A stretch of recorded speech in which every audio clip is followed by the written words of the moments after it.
Halo pemirsa Dialog Eksklusif, apa kabar Anda? Mudah-mudahan tetap dalam keadaan sehat walafiat. Pemirsa Radar TV, kita ketahui bersama bahwasannya pandemi global COVID-19 atau virus corona ini mengharuskan kita untuk tetap bekerja di rumah, beribadah di rumah, serta belajar di rumah. Nah, bagaimanakah situasi dan kondisi belajar di rumah yang diterapkan oleh Fakultas Ekonomi dan Bisnis Universitas Lampung? Kita akan berdialog bersama 3 orang narasumber. Saya perkenalkan satu persatu. Di sebelah saya ada Bapak RWD Andrianto, SEMSI, AKCA. Apa kabar Pak? Baik, Oke, alhamdulillah boleh. sehat. Bapak dari jurusan perpajakan ya Pak ya? Oke, Betul, ya. kemudian ada Bapak Dr. Sudrajat SEMAC, AKCA dari jurusan D3 Akuntansi ya Pak ya? Oke, kemudian ada Profesor Dr. Lindriana Sari SEMSI AKCA. Assalamualaikum Bu, apa kabar? Sehat ya Bu ya? Oke, kita semua tadi udah cuci tangan dulu ya Ibu Bapak ya? Ya. Sudah cuci tangan, kita tetap menjalankan protokol kesehatan di tengah pandemi global ini karena memang kita dan mahasiswa yang ada di luar sana adalah sama-sama pejuang ya Pak ya Bu ya, pejuang untuk melawan penyebaran virus corona. Nah, tetapi di tengah pandemi ini belajar mengajar tidak boleh berhenti ya Pak ya. Jadi saya mau tanya nih, bagaimana sih proses belajar di FEB? Apa kurikulumnya apakah ada perubahan atau kan memang tetap sama seperti itu? Kemudian nanti apakah ini akan mengganggu stabilitas proses belajar ke depannya gitu. Saya tanya satu persatu dulu mungkin ya karena narasumber saya ada 3 orang dan dari masing-masing berbeda jurusannya. Ada di 3 akuntansi, S1 akuntansi dan juga perpajakan. Oke, saya mungkin ke Pak Wedi dulu ya Pak Wedi ya. Oke Pak Wedi, sebelum kita bahas tentang COVID ini, proses belajar semasa pandemi COVID ini, sebelumnya nih Pak ya, sebelumnya Pak Wedi tentunya menerapkan proses pembelajaran kepada mahasiswa. Nanti outputnya itu yang diharapkan, goalnya itu seperti apa sih Pak terhadap mahasiswa jurusan perpajakan ini? Oke, baik. Terima kasih Mbak Fitri ya. D3 Pajak ini sebenarnya adalah program yang katakan program S0 yang akan menciptakan alumni-alumni yang siap pakai di dalam dunia kerja. Ya, D3 Pajak ini juga sebagai salah satu yang D3 perpajakan FEB Unila yang terakreditasi A dan ABES 21 ya. Yang terakreditasi internasionalnya ABES 21. Nah, sasaran daripada alumni kami ini nanti adalah bagaimana menyiapkan tenaga-tenaga praktisi perpajakan yang bisa membantu dalam hal ini baik di masyarakat umum, terutama di UMKM ya. Ini tujuan kami itu sebenarnya UMKM ini perlu edukasi, ya walaupun dari segi akademik sudah mumpuni, tapi juga kita harus ada perpanjangan tangan sebagai dari pemerintah untuk bagaimana pundi-pundi negara ini bisa ditambah, apalagi dengan kondisi sekarang. Ya, ini juga harus lebih intens mengedukasi terutama UMKM yang rasanya pada intinya sebenarnya mereka juga terpengaruh dengan kondisi sekarang. Nah, saya kira itu yang harapan kami juga alumni ini nanti menyiapkan diri untuk itu, membantu. Oke, jadi alumni-alumni jurusan perpajakan ini bisa menyiapkan diri, mensosialisasikan terhadap pelaku-pelaku usaha UMKM untuk taat pajak seperti itu Pak ya? Oke, karena memang kita ketahui bersama bahwasannya penghasilan dari negara ini adalah dari sektor perpajakan itu paling tinggi ya Pak ya? Oke, nah saya sekarang ke Prof. Lindriana Sari dulu nih. Oke, Bu Sari mungkin ya, saya lebih singkat manggilnya. Oke, Bu Sari ada S1 di FEB, ada S1 akuntansi, ada D3 akuntansi gitu. Ini pembagiannya gimana Bu? Baik, terima kasih Mbak Fitri. Seperti yang dijelaskan oleh Pak Wedi tadi, kalau D3 itu kita lebih menciptakan tenaga kerja siap pakai. Jadi D3 akuntansi memang disiapkan untuk tenaga-tenaga istilah itu adalah clerical. Jadi dia memang akan menciptakan laporan keuangan sebagai produk dari akuntansi yang dibutuhkan oleh perusahaan.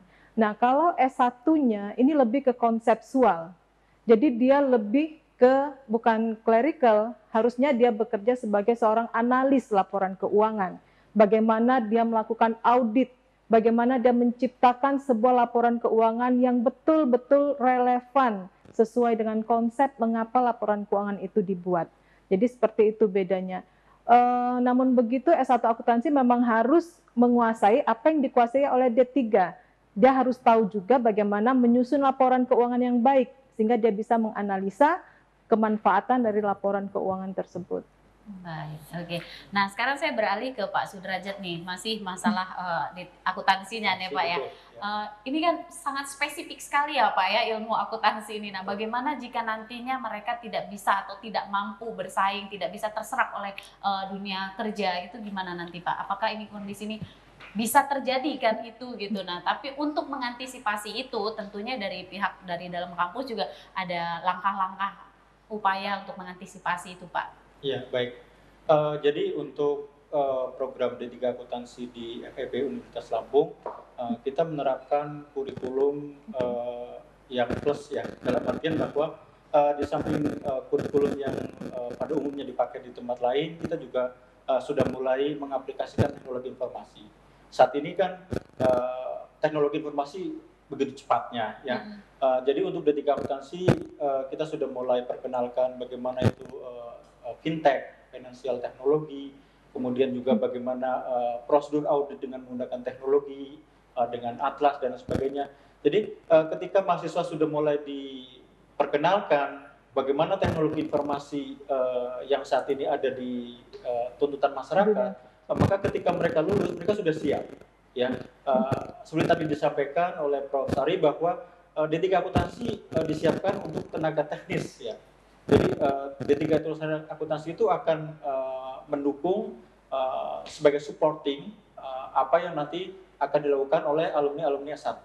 Jadi ketika D3 Akuntansi itu mampu menghasilkan laporan keuangan, kemudian menganalisis laporan keuangan, kemudian output dari pekerjaan-pekerjaan D3 Akuntansi itu nantinya akan dipakai oleh mahasiswa yang S1 Akuntansi untuk dianalisa seperti itu. Oke. Bicara soal teknologi nih, saya balik lagi ke Pak Wedi. Nah, ini kan di tengah pandemi nih Pak, bagaimana proses belajar mengajar kepada mahasiswa yang tetap harus stay at home? Oke, jadi terima kasih Mbak Fitri ya. Jadi dalam kondisi pandemi COVID-19 ini, memang kita kan dilarang namanya physical distancing dan social distancing ya. Nah ini juga kita udah antisipasi. Ini rasanya bersyukur sekali dengan kondisi sekarang, berarti kita sudah menerapkan teknologi. Jadi banyak sekali media-media dalam menyampaikan kuliah, ada yang Zoom, ada V-Class, ada Google Classroom, banyak sekali. Ya, nah ini sebenarnya sudah kita terapkan, ya kita terapkan untuk mengantisipasi ini supaya kita jangan bersentuhan secara fisik. Nah itu pun kita bisa memberikan kuliah dari rumah, kan ini anak-anak juga mahasiswanya juga di rumah dan ada yang di tempat kos. Jadi hanya berubah penyampaian aja deh. Kalau dulu penyampaian metodenya aja yang berubah. Kita menggunakan IT sekarang. Dulu kan kita tetap muka kan itu aja. Saya kira tidak ada berpengaruh yang signifikan ya tentang ini. Tinggal penyampaian, hanya aja terbatas penggunaan IT-nya aja kan. Satu, yang kedua juga kan kalau yang berbayar ya cukup berat bagi mahasiswa. Kalau dosennya ya sudah konsekuensi itu. Apapun yang terjadi ya kita harus hadapin kalau ini. Tapi kan sekarang kembali kepada kemampuan daripada mahasiswa. Makanya kita gunakan Zoom itu cuma 40 menit berhenti dulu kan supaya nggak bayar kan. Nah ini tinggal kita mensiasati aja.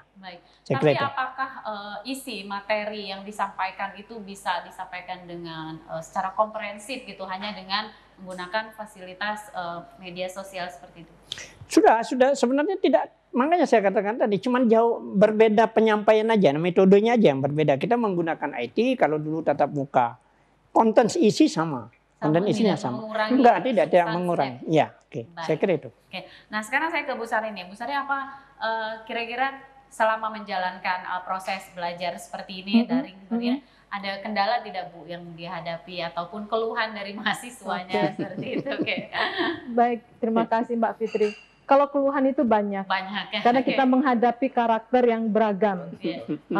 Ada yang mahasiswa memang sama saja Mbak Fitri, sama seperti dosen. Ada yang juga resistant to change itu ada setiap manusia itu. memang lebih pada dasarnya perkuliahan daring itu diciptakan untuk mengantisipasi jangan sampai kesibukan dosen ya itu menghalangi dia memenuhi kewajiban tatap muka dengan mahasiswa. Oleh sebab itu diciptakanlah sistem daring. Kalau Unila di peraturan akademik itu kita bisa memberikan daring itu sampai maksimal 3 kali pertemuan. Dan ini bukan by design. Artinya universitas tidak menghendaki daring 2 bulan, 3 bulan sampai ujian akhir juga harusnya akhirnya jadi daring, tapi karena kondisi. Kalau ditanyakan adakah mahasiswa yang mengeluh? Ada. Banyak. Iya banyak. Keluhannya positif dan negatif. Ada yang negatif itu, waduh, dosen ya kuotanya mahal seperti itu ya. Terus ada dosen yang tidak bisa menjelaskan secara detail. Kalau tatap muka kan kalau mereka mau nanya langsung bertanya seperti itu. Dosen juga bisa menjelaskan bukan hanya menggunakan PPT, tapi juga dengan bahasanya sehingga tersampaikan pesannya ya. Pesan yang harus dimiliki oleh mahasiswa tersebut sehingga ada kepuasan di diri mahasiswa. Nah, saya senang kalau mahasiswa mengeluh, Bu, kita belum mengerti sekali materi ini. Artinya dia memang pembelajar. Itu informasi yang luar biasa bagi kami. Dia mengeluh karena kurang puas dengan materi. Itu merupakan nilai tambah bagi kami. Bahwa mahasiswa kami bukan mahasiswa yang hanya ingin menunggu lulus, tapi memang dia mencari ilmu. Jadi kalau ditanya ada yang mengeluh, ada Mbak. Ya. Tapi ya. Tapi ini situasi yang harus memang kita hadapi. Betul. Kita memang sama-sama karena sebenarnya tatap muka itu tidak akan pernah bisa tergantikan kenikmatan dari dosen, dari mahasiswa yang betul-betul kami juga ingin berjuang, kami mencari materi untuk mengajari mahasiswa. Dan jujur, daring ini tidak bisa memuaskan kami. Tapi karena kondisi seperti ini, ada keterbatasan. Ya. Tapi insya Allah keterbatasan itu bisa kita maklumi bersama karena memang kondisi yang menghendaki. Oke, itulah. Karena kita sama-sama berjuang ya Bu ya, kita sama-sama berjuang melawan virus corona. Semoga cepat berakhir, tapi proses belajar tidak bisa terhenti ya. Belajarnya tidak bisa terhenti sampai baik ada COVID maupun tidak, proses belajar harus tetap berjalan. Oke, saya ke Pak Sudrajat lagi nih, Pak Sudrajat. Tadi sudah jelaskan bahwa ilmu akuntansi sangat spesifik sekali mempersiapkan lulusan-lulusan yang siap kerja, yang siap diterima di pasar kerja gitu. Apakah hanya sebatas itu saja Pak, goalnya Pak? Itu kan berarti jadi output mahasiswa kita itu nanti kita bisa bedakan jadi kemampuan keilmuan sama soft skill ya. Jadi pada saat mahasiswa belajar di kelas mereka akan mendapatkan sesuai dengan core keilmuan mereka. Kalau misalnya untuk D3 akuntansi berarti bagaimana anak-anak betul-betul kompeten nih terkait dengan proses penyajian laporan keuangan, kemudian bagaimana proses audit laporan keuangan, dan juga bagaimana kita menyiapkan data-data termasuk tadi disampaikan Pak Wedi, kita kan harus ada pajak, gitu kan? Nah di sini kan harus ada kolaborasi antara tenaga akuntansi dan tenaga perpajakan. Tenaga akuntansi itu betul-betul harus kompeten dan dia harus capable ya, dan juga dia harus bisa dipercaya akuntabel. Dalam artian jangan sampai laporan-laporan yang dibuat nanti ada miss kayak gitu kan. Nah, jadi di sini memang kita siapkan bahwa alumni-alumni D3 akuntansi memiliki kemampuan keilmuan yang memadai. Di samping itu juga mereka memiliki soft skill ya. Bagaimana sih mahasiswa itu harus menghadapi kondisi di lingkungan kerja, ya kan? Bagaimana mahasiswa itu harus under pressure? Bagaimana ketika mahasiswa itu ketika mereka sudah terjun ke dunia kerja, kemudian dituntut oleh atasan di target pekerjaan, apakah mereka bisa memanage enggak, ya kan? Apakah kalau misalnya mahasiswa itu memiliki soft skill yang memadai, dalam kondisi seperti apapun mereka insya Allah akan bisa menyelesaikan tuntutannya. Seperti itu. Oke, seperti itu ya. Memang tenaga yang kompeten sekali ya Pak ya. Betul, ya. Nah, saya balik lagi ke Pak Wedi. Kontribusi apa sih Pak yang diharapkan gitu dari mahasiswa nanti lulusannya? Ya, makasih Mbak. Jadi kontribusi ya jelas tadi kita kembali ke awal bahwa kami sudah menyiapkan tenaga-tenaga perpajakan yang cukup handal. Dan ini bisa membantu baik dari usaha swasta, pemerintah BUMN, ya maupun tadi saya katakan UMKM. UMKM ini paling besar sebenarnya potensinya yang tidak tergali sebenarnya. Nah, inilah yang pemikiran kami yang dapat sebagai tenaga pengajar, bagaimana memberikan muatan di dalam mata kuliah secara praktikal ya, supaya dalam mereka terjun ke lapangan mereka sudah bisa. Apalagi UMKM sekarang juga dibantu sebenarnya dengan software yang sudah disiapkan oleh Kementerian Keuangan dan gratis itu bisa di-download aplikasinya. Nah, tadi tinggal nanti, nah makanya saya punya pemikiran lagi bahwa kita di D3 Perpajakan kita ada program PKL, ya, praktek kerja lapangan. Nah, ini akan saya sinergikan nanti. Tinggal nanti kita membuat MOU pada apakah binaan-binaan BUMN ya, kan UMKM itu banyak sekali binaan BUMN. Nah, ini kita akan sebarkan siswa kita mungkin dalam beberapa UMKM misalnya di bawah BUMN PTP, BNI, BRI dan banyak sekali yang lain-lain ya, baik swasta juga ada binaan. Nah, ini kita masukkan ke sana mahasiswa kita PKL.